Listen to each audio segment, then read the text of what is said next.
The lawyer set the folder down on my father's kitchen table, the way you set down something that might still be live. Both hands, a small pause before he let go, as if he were listening for a tick that wasn't there. I noticed the way he did it because I have handled things that could kill a room in half a second, and I know what it looks like when a person who has never done that work still instinctively understands that paper can carry the same kind of damage as a wire and a battery. It just moves slower. It gives you time to see it coming, which is its own kind of cruelty. I was standing at the back of my father's kitchen, in the log house he built with his own 2 hands in 1988, wearing loose khaki pants in the middle of July, surrounded by family who had known me my entire life and did not know me at all, waiting to find out what a dead man had decided I was worth. I did not expect the answer to matter to me. I had buried my father 6 days earlier. I had already learned, a long time ago, that the things people write down about you in official documents are rarely the things that are true about you, and the things that are true about you rarely make it onto paper. I was not there for the house, or the land, or the small collection of tools in the shed that still smelled like him. I was there because you show up. That is the whole of it. You show up for the people who mattered, on the day it is hardest to, and you let the rest of the room sort itself into whatever shape it needs to sort itself into. I did not know that morning that a 2-star general was already 40 minutes up the mountain road, driving a rental car he did not know how to work the heater in, carrying a small wooden box on the passenger seat that he had promised my father 4 years earlier he would deliver in person. I did not know that my sister was about to say something in front of 11 members of our family that she would spend the rest of her life trying to unsay. I did not know that the quietest thing I owned, a thing I had never once shown any of them, was about to become the loudest thing in that room. I only knew that my sister was watching me, the way she had watched me since we were girls, like I was a problem she had already solved, and was simply waiting for the world to catch up to her math. My name is Josephine Hale. Everyone who has ever mattered to me calls me Jo. I am 44 years old. For 22 years, I served in the United States Army, the last 14 of them as an explosive ordnance disposal technician, which is a polite way of saying that my job was to walk toward the things everyone else had been trained correctly to run away from. I am also, as of 6 days before that kitchen table, an orphan, if a woman my age is allowed to use that word. My mother died when I was 26, of a cancer that took 11 months, and left my father alone in a log house on a ridge in Larkins Hollow, Virginia, for the next 18 years. My father was a man named Walter Hale.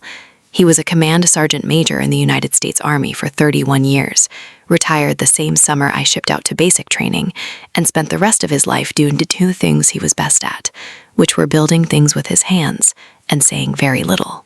My sister is Meredith. She is 2 years younger than me and has never in her life walked toward a thing everyone else was running away from. I do not say that with any bitterness. It is simply a fact about her. The same way it is a fact about me that I have never once closed a real estate deal, or hosted a dinner party, or understood even a little how anyone gets satisfaction from choosing the correct shade of white for a kitchen. We were raised in the same house by the same 2 people, and we came out of it as different as 2 people can be, who share a bloodline and a mailing address for 18 years. Meredith married a man named Grant Ashford when she was 24. Grant sells houses to people who already have enough money that the house is not really the point. The house is proof. Together, they built something called the Ashford Realty Group, which has its name on billboards along the interstate and a logo that looks like a sunrise if you squint, and which has made both of them, by any reasonable measure, extremely comfortable people. I do not begrudge them the comfort. What I begrudge, if I am honest, and I am trying very hard in telling this story to be honest, is the particular flavor of certainty that kind of comfort tends to produce in a person. Meredith has spent 20 years believing that the difference between her life and mine was a difference of intelligence or ambition or basic competence at the business of being an adult in America. She has never once considered that it might simply be a difference of what each of us was willing to walk toward. That morning, at the reading of our father's will, she was wearing a cream-colored blazer that had probably cost more than my last 4 months of basic allowance for housing, and she was standing next to Grant with her arms crossed, and a look on her face that I had seen on her since she was 9 years old and I was 11, The look she gets right before she says something designed to make a room agree with her before anyone has time to think about whether it is true. I was wearing khaki pants. I always wear pants. That has been true since 2018. In every season, in every kind of weather, at every family gathering, at my own father's funeral 6 days before this one. Nobody in that kitchen ever asked me why. I think, if I am honest, that not asking was easier for all of them than the answer would have been. I joined the Army at 18 for reasons that were, at the time, less noble than people like to imagine. I joined because my father had done it, and because Meredith had already decided at 16 that she was going to be the daughter who stayed close and built a life my parents could point to at dinner parties, and somebody had to be the other kind of daughter. I did not walk into that recruiter's office because I had a plan to serve my country. I walked in because I needed somewhere to put the parts of myself that did not fit in Larkin's Hollow, and my father had once told me, quietly, on the porch, that the Army had been the only place that had ever made sense of him. It's the only place that ever asked me to be exactly one thing at a time, he said. I was good at that. Never was much good at being 6 things at once, the way this family needs.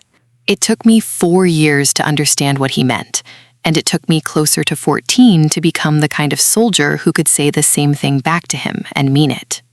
I found explosive ordnance disposal almost by accident, the way most of the truest things in a life tend to arrive. I was good with my hands. I was good under pressure in a way that surprised the people testing for it. A stillness that did not look like calm from the outside, so much as a kind of narrowing, a total unwillingness to let the noise of a moment get anywhere near the part of my brain that was doing the actual work. They put me through the schoolhouse at Eglin. I was one of 4 women in a class of 41. On the first day, an instructor named Gunny Ochoa told us the schoolhouse was going to teach our hands to lie to our hearts, just long enough to finish the job. I did not understand what he meant until years later. It turned out to be the truest sentence anyone ever taught me in the Army. I finished second. For 14 years after that, my job was to be the person a squad called when the ground itself had turned into a question nobody wanted to answer. Pressure plates, command wire, victim-operated devices buried under the exact spot where a Humvee would need to turn. I have knelt in more dirt than I can count, with my hands doing work that did not allow for a single tremor, while young men 20 feet behind me held their breath because they had been taught, correctly, that the worst thing they could do in that moment was distract me. Meredith, across those same 14 years, was selling colonial revivals to orthodontists and building an Instagram following around kitchen renovations. I am not being unkind when I say that. I am only saying that we were, by any measure the world uses to sort people into winners and losers, living in 2 entirely different economies of risk, and only one of those economies shows up on a balance sheet. That is the water I swam in for over 2 decades, long before that morning in the kitchen. The assumption that the sister with the growing bank account and the sister with the government paycheck were playing the same game, and one of us was simply better at it. I stopped correcting that assumption a long time ago. Correcting it is a full-time job, and I already had one, and mine occasionally involved things that could remove a hand if I did the job wrong. The day that put the pants on me permanently was the 11th of March, 2018. I was 38 years old. I had been a staff sergeant for 2 years by then, senior enough to be trusted with the calls nobody wanted to make, and young enough that my body still believed, in the reckless way a body believes things right up until the moment it is proven catastrophically wrong, that it was invincible. We were outside a village whose name I still will not say out loud, working alongside an infantry squad that had taken small arms fire twice that week from a compound our intelligence had flagged as likely rigged. My job was to clear the approach. I had done it 100 times. The training does something to your hands that is hard to explain to a person who has not felt it. A kind of separation, where the part of you that is afraid gets locked in a different room than the part of you that is working, and the door between them does not open until the job is finished. I found the primary device 11 meters from the compound wall, buried under loose gravel, wired to a pressure plate under what looked, deliberately, like the only reasonable place to put a book. I called the squad back. I began the process. I did not find the secondary device until it was almost too late to matter, which is the entire design philosophy behind a secondary device. It is built for the people who come to help. It is built for the exact moment when everyone's guard is lowest, when the danger has supposedly already been identified and dealt with.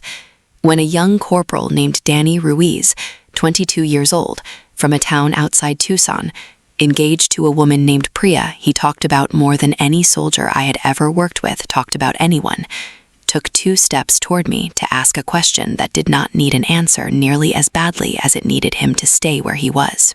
I do not remember deciding anything.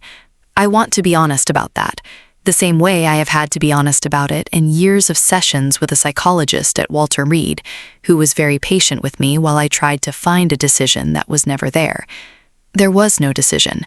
There was only the shape of Danny's boot coming down near a wire I had already clocked out of the corner of my eye, and the 20 years of training that turned my body into a thing that moved before my fear had time to vote on the matter. I got between him and the device. I do not know, to this day, exactly how. The body does strange, efficient things in half a second that it will never fully explain to you afterward. The blast took my lower left leg. It took most of the hearing in my right ear for 11 months. It put shrapnel into my hip that I will carry for the rest of my life. Small, dark commas of metal that show up on every airport scanner I have walked through since, and that I have learned to explain, briefly, to strangers in blue gloves who are only doing their job. It did not take Danny Ruiz. He walked out of that engagement with a concussion and a burn on his forearm the size of a silver dollar, and he married Priya 14 months later, and he has a daughter now named after nobody I know. And he has written me a letter every single year on the 11th of March since, and I have kept every one of them in a drawer I do not open often, because some things are heavier read twice. I remember the sound before I remember the pain, the way people who have been through this kind of thing tend to remember it. A sound that was not loud so much as total, a sound that seemed to come from inside my own skull and from the whole sky at once. I remember the specific, useless clarity of thinking, in the half second before my body understood what had happened to it, that I still needed to check the timer on the primary device. The training does not make you brave. I want to say that clearly, because people have used the word around me for 6 years now, and it has never once fit. The training makes the moving happen before the fear gets a vote. What happens after the moving is just what happens to any human body that has been asked to absorb something it was not built to absorb. And mine absorbed a great deal, and it is still, 6 years later, sending me the bill in installments. They flew me to land school, and then to Walter Reed, and my father met me there, because my mother was gone by then, and there was no one else whose name belonged on that form. He did not say much. That was who he was. He sat by the bed for the first 4 days and read the newspaper out loud to me in a low, steady voice, section by section, as if the sports scores from a game I had no interest in were the only thing keeping either of us upright. And maybe they were. There were 9 surgeries over the following 2 years. There was a prosthetist named Marcus who fitted me for a socket that did not sit right for the first 11 months, and then slowly began to. There was a physical therapist named Renata who made me walk the length of a hallway at Walter Reed so many times that I started dreaming about the pattern in the linoleum, and who told me on the day I finally stopped needing the parallel bars that watching people relearn how to trust their own legs was the only part of her job that had never once gotten easier, no matter how many years she did it, because it never stopped being sacred. My father drove down from Larkin's Hollow every 3rd weekend for 2 years. He never once told Meredith the details. I did not ask him to keep it from her. I think, looking back, that he simply understood, the way soldiers understand things about each other that they never say out loud, that I did not want the version of this story that would circulate at a family dinner. The sympathy, the careful sideways glances, the questions asked in a voice reserved for the recently bereaved. I wanted to learn to walk again in private, and my father gave me that privacy, the way he gave me most things, without ever making a production of the giving. Meredith knew I had been injured. That much could not be hidden. But the story she was given, and the story she chose to believe, because it was easier, and because we had never in our adult lives had the kind of relationship where either of us dug for the truth in the other's silences, was that I had been hurt in some vague, unspecified way doing something with bombs.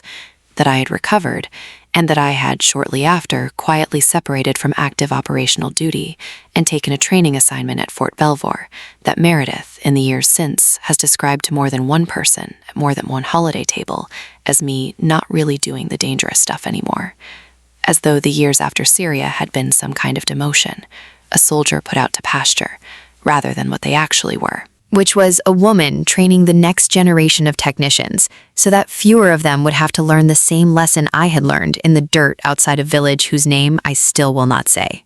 I let her believe it. That is the part I want to be honest about, because I think it is the part that matters most to anyone standing in a version of this same room in their own life. I let her believe the smaller, safer story, because correcting it would have meant opening a door I was not ready to open, and because on some level I think I understood that Meredith needed the story to be small. She needed her sister to have had an accident and recovered, not to have made a choice in half a second that she would have to carry the weight of in one form or another for the rest of her life. It was easier for both of us. I have thought a great deal since about how much of a family's peace is built out of stories everyone has silently agreed not to look at too closely. Something came through for me about 11 months after the blast, delivered quietly, without ceremony, because I was still deep in surgeries and had asked, through my chain of command, for exactly that. No ceremony, no photograph, no line in a hometown newspaper. I never told Meredith what it was, or what it meant, or that it had anything to do with a corporal named Danny Ruiz. Some things I kept for myself, not out of shame, but because I had decided a long time ago that certain doors only open when I choose to open them, and not one moment before. The paperwork moved slowly, the way it does in situations like mine, held up by review boards and confirmations, and the particular bureaucratic caution that surrounds any award tied to enemy contact. And by the time everything was finalized, I had transferred duty stations twice, and the small wooden box that was supposed to follow me never quite caught up. My father knew. He had been told the whole story, eventually, by a man who is the reason I am telling you any of this at all, a man named Major General Harlan Voss, retired, who had commanded my father's battalion 30 years earlier in a different desert, in a different war, and who had stayed close to our family in the particular way that combat does to friendships, finding them past the point where geography or rank or time would normally let them drift. General Voss had personally tracked the medal set through the paperwork snarl, out of respect for my father, and, I would later understand, out of respect for what I had done that he felt deserved better than a manila envelope in the mail. He had promised my father, over a phone call 4 years ago that my father never once mentioned to me, that he would deliver it himself in person when the moment was right. None of us knew that the moment my father had in mind, without ever quite saying it out loud, was going to end up being the reading of his own will. The lawyer's name was Elias Monroe, a small, precise man in his 60s who had done legal work for my father for over 20 years, and who read documents the way I have watched some soldiers clear a room, carefully, in order, without skipping a step, because skipping a step is how people get hurt. There were 11 of us in that kitchen, Meredith and Grant, their 2 teenage children, Caroline and Blake, both on their phones until the moment the reading actually started, my father's younger sister, Aunt Ruth, 71 years old, sitting very upright in the chair my father used to sit in at Sunday dinner, 2 cousins from my mother's side, who I mostly knew from Christmas cards, and Delphine, the woman who had been coming twice a week for the last 3 years to help my father with the house, and, near the end, with himself, a kind, tired woman in her 50s, who stood near the doorway the whole time, clearly unsure whether she was supposed to be present for this part, and unwilling to leave in case someone needed her. Mr. Monroe read through the smaller items first, the way these things go.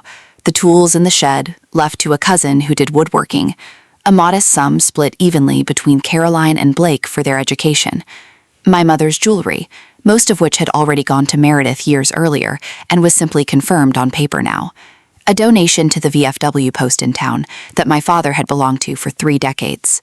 Then Mr. Monroe cleared his throat in a specific way, the way a person clears their throat when they know the next sentence is going to change the temperature of a room, and said that the house, the log house on the ridge, the 11 acres it sat on, all of it, had been left entirely and without condition to me. I did not react much. I want to be honest about that too. I had not expected the house, but I also had not particularly wanted it. And my first genuine thought, standing there, was a small practical one, that I did not know what I would do with 11 acres in Larkin's Hollow when my whole life for 2 decades had been built around orders that could move me across the world with 2 weeks' notice. Meredith reacted enough for both of us. "You have got to be kidding me," she said, and I watched Grant's hand find the small of her back. Not to calm her, I understood immediately, but to steady himself for what was coming. The way you brace before someone else's fall, because you already know you're going to be standing near the wreckage of it. "Meredith," Mr. Munro said, in the tone of a man who has done this exact job for a very long time and has learned not to be surprised by what grief does to people in rooms like this one. "There's more to go over." "No, I want to say this now, actually," she said, and turned to face me directly, and I saw the look come onto her face that I had been braced for, on some level, since I walked into that kitchen. The look of a woman about to say something she has clearly been building, quietly, for years, waiting only for a moment official enough to say it in. "Dad left you the house," she said, "because you have nothing else, Joe. That's the honest version. You're 44 years old, you have no husband, no kids, no house of your own, no career anymore that anyone can actually point to. Training desk jobs at a base in Virginia, that's not exactly the Army recruiting poster, is it? You ran off at 18 to go play soldier instead of building an actual life. And now, what, 2 decades later, you come back around when there's a house on the table? Dad felt sorry for you. That's what this is. This isn't a gift. It's charity. And everyone standing in this kitchen knows it." The room did the thing rooms do in a moment like that. It went very quiet in a way that is not the same as peaceful. Aunt Ruth's mouth opened slightly and then closed again. Delphine, by the door, looked at the floor. Caroline, 16 years old, looked up from her phone for the first time since the reading started, her face doing the particular flinch of a teenager watching an adult say something she instinctively understands is cruel, even if she cannot yet name exactly why. I did not answer right away. That is not weakness. I had learned that a long time ago, kneeling in dirt with my hands doing careful work while young men held their breath 20 feet behind me, that the fastest way through a dangerous moment is very rarely the fastest thing you can say. It is the thing you do not say at all. I felt the old familiar settling happen in my chest. Not anger. Anger comes later, if it comes at all, and it did not come that morning. Not really, not the way you would expect. What came instead was a kind of tiredness, the specific tiredness of being, once again, seen completely wrong by someone who had known me my whole life and had simply never once been curious enough to ask. Grant, emboldened by his wife's silence not being immediately punished by the room, decided to add his own weight to it, in the particular tone men like Grant use when they want to sound reasonable while saying something that is not. "Look, nobody's trying to be harsh here," he said, which is a sentence that has never once in the history of the English language preceded anything that was not harsh. But Meredith's not wrong, and I'll put a number on it since nobody else will. Meredith and I have put actual capital into this family for 20 years. We cover your aunt's property taxes every year. We're funding 2 college accounts. The business pays for half the family gatherings this family still has. What exactly have you put back into it, Joe, besides showing up twice a year in the same pants? I let that sit in the air for a moment, the way you let a sound finish before you decide whether it means anything. I was already, in that moment, doing the math I had done 100 times before in rooms far less comfortable than this one, the math of whether correcting a wrong assumption was worth the fire it would take. I outranked, in the most literal sense, everyone breathing in that kitchen. I had spent 14 years being trusted with decisions that could end a life in either direction, mine or someone else's, in the time it takes to draw a breath. None of that had ever once been visible to Meredith, because I had never made it visible, because that had always felt to me like something closer to bragging than to honesty, and I had never wanted to be the kind of person who bought respect with a resume. So I did what I have always done in rooms like this one. I reached for the pen Mr. Munro had set on the table beside the folder, and I said, quietly, "It's fine, I'll sign it over. Meredith and Grant can have the house. I don't need it. I don't even know what I'd do with 11 acres. Let's not make this into anything bigger than it has to be. I want to be honest about why I said that. It was not generosity. Not entirely. It was the same instinct that had kept me quiet in 100 smaller rooms before that one.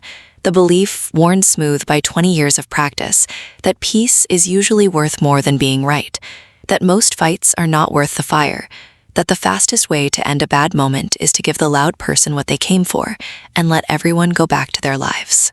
Mr. Monroe opened his mouth to say something.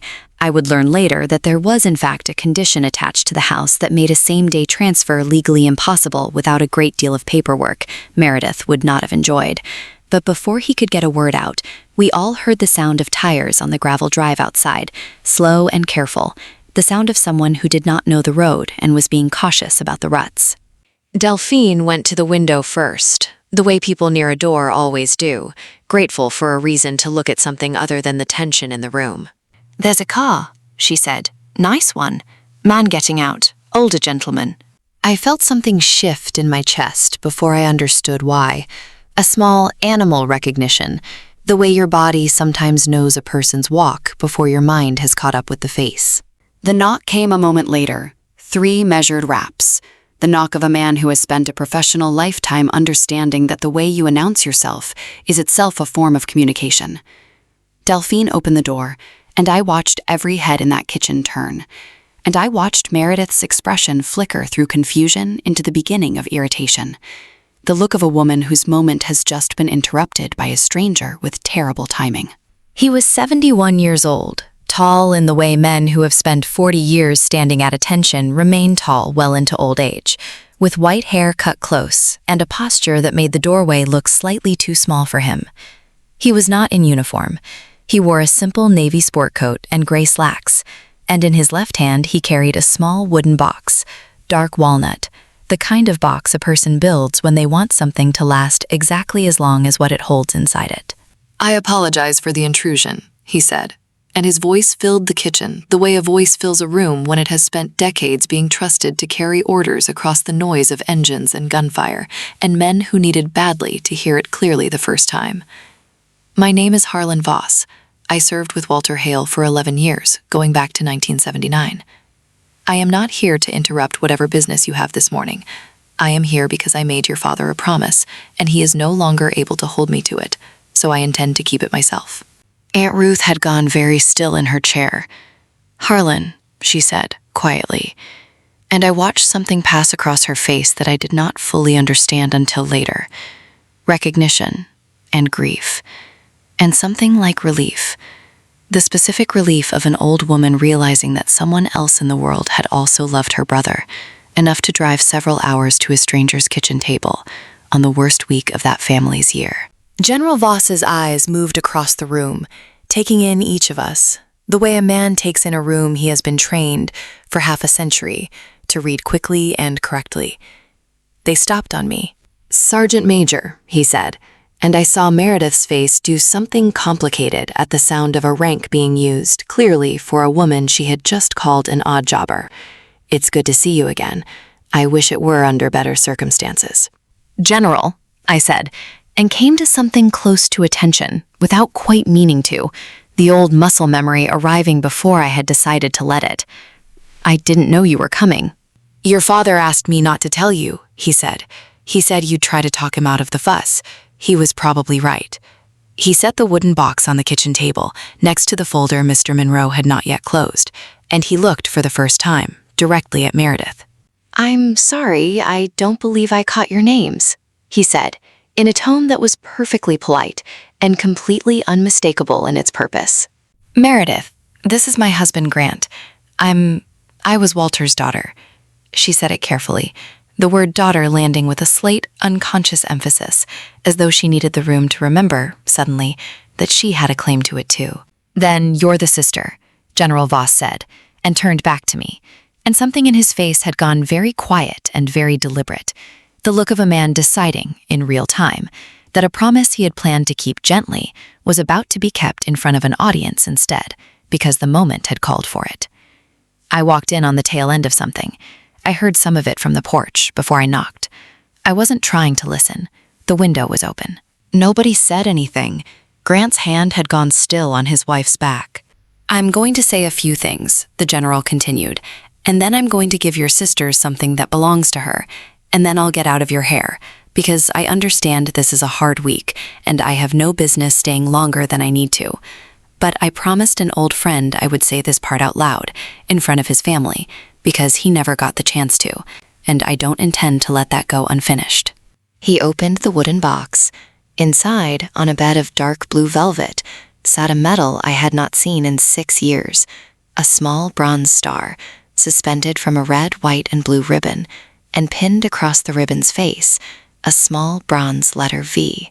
"On the 11th of March, 2018, General Voss said, your sister was part of an explosive ordnance disposal team clearing the approach to a compound outside a village in northern Syria. She found the primary device. She was still working when she found a second one, the kind that isn't built for the enemy at all. It's built for the people who come to help after the first bomb is found. It's built to kill medics. It's built to kill the technician clearing the first device. It's built to kill the young soldier who takes 2 steps forward because he thinks the danger has already passed." The kitchen had gone completely silent. Caroline had set her phone face down on the table without seeming to notice she had done it. "There was a young corporal about to take those 2 steps, General Voss said. There was no time to shout a warning that would have gotten him clear. There was time for exactly one thing, and your sister did it. She put her own body between that boy and the device." I watched him say it. I watched the room hear it. I did not look at Meredith, not right away, because I found that I did not particularly want to see her face in that moment. Not out of any wish to spare her, I think, but because some part of me had spent so many years not needing anyone's face to change in order to know what was true, that watching it change now felt almost beside the point. "She lost her left leg below the knee in that blast," General Voss went on, his voice level, unhurried, the voice of a man who has delivered hard news to families his entire career, and has learned that the kindest thing you can do with hard news is not soften it, but tell it completely, so that no one is left afterward to fill in the gaps with something worse, or something smaller than the truth. She spent the next 2 years relearning how to walk, largely in private, because that is the kind of soldier she has always been. The boy she covered walked away with a concussion and a burn the size of a silver dollar. He is a husband and a father today, because your sister made a decision in under a second that most human beings, trained or not, are simply not capable of making. He lifted the medal from its box, and he held it for a moment, the way you hold something you understand the weight of. "This is a Bronze Star Medal with Valor device," he said. "It is the 4th highest award this country gives for actions in combat against an enemy force. I sat in on the review, informally, as a favor to an old friend, and I can tell you there were people at that table who wanted to push it higher. The board didn't move on it. That was caution about paperwork, not doubt about what she did. Your father knew every detail of this story. He has known it for 6 years. What none of you knew is that he called me 4 years ago, and he did not ask me to hurry the medal along. He asked me exactly one thing, that if he ran out of time before he could say this himself, in front of his family, I would say it for him, out loud, in a room, so that none of you would ever again have to guess at what his daughter carried. I am sorry it has taken me this long to keep that promise. I am sorrier still that I am keeping it in a kitchen instead of somewhere with better cause for celebration. But I intend to keep it exactly the way he asked." He turned, then, and looked directly at Meredith, and his voice did not rise, did not need to. "You called your sister an odd jobber a few minutes ago, through an open window I happened to be standing near," he said. "You said she has nothing else, and that this house is charity. I'd ask you to sit with what I've just told you, and then ask yourself which one of you, in the last 20 years, has actually built something that mattered." I want to tell you what that silence was like, because I have thought about it a great deal in the months since, and I think the silence itself was the point, more than anything the general said. It was not a triumphant silence. I felt no triumph in it, and I do not believe, watching her, that Meredith felt only shame in it either, though shame was certainly present, thick and immediate, moving across her face the way weather moves across an open field. It was the silence of a room recalculating everything it thought it understood about the two women standing at either end of it. Aunt Ruth had brought a hand up to her mouth. Delphine, by the door, was crying quietly, without trying to hide it. The specific, unguarded crying of someone who had known me for 3 years as Walter's daughter who comes around sometimes, and had never once been given a reason to wonder what that daughter had actually done with her life. Caroline was staring at me with an expression I recognized from my own face at 16. The particular wide-open look of a teenager encountering, for the first time, genuine proof that adults contain entire histories nobody bothered to tell them about. Grant had gone very pale and had taken his hand entirely off his wife's back, as though the contact itself had become something he needed distance from. And Meredith, my sister, who had spent our entire adult lives certain of exactly what kind of woman I was, stood very still and looked at me, really looked at me, in a way I do not think she had done in 20 years, and I watched the certainty go out of her face, the way air goes out of something that has finally been asked to hold more than it was built for. "I didn't know," she said. Her voice had lost all its earlier heat. It came out small, almost childlike. "Joe, you never told me any of it." "No," I said, "I didn't." I was not being cruel when I said it. I want that understood clearly. I was simply telling her the truth, the same truth I had been telling myself for 6 years, that I had chosen the silence, that the silence had been mine to give or withhold, that she had built a story about me out of the space I had left empty, and that the story had been wrong not because she was a bad sister particularly, but because nobody had ever handed her a reason to build a better one. "You could have said something," she said, and there was an edge of something in it now, not quite anger, something closer to a plea. "Any time, all these years." "I could have," I agreed, "but it wasn't yours to be owed, Meredith. That's the part I don't think you understand yet, and it's all right if it takes you a while. What happened to me over there, what it cost me, what I did with the cost afterward, that was never a debt I owed you an explanation of. I don't have to prove what I survived to earn the right to be treated like I built something with my life. None of us do. Not to each other, not to strangers, not to anyone." Here is the part of this story I think matters most, and I want to tell it slowly because it is the part I am proudest of, more than the medal, more than the house, more than anything General Voss said in that kitchen. I had every tool available to me, in that moment, to make my sister as small as she had just tried to make me. I had rank behind me, a career's worth of it, freshly and publicly confirmed by a 2-star general standing in my father's kitchen. I had the room's sympathy, fully and immediately mine.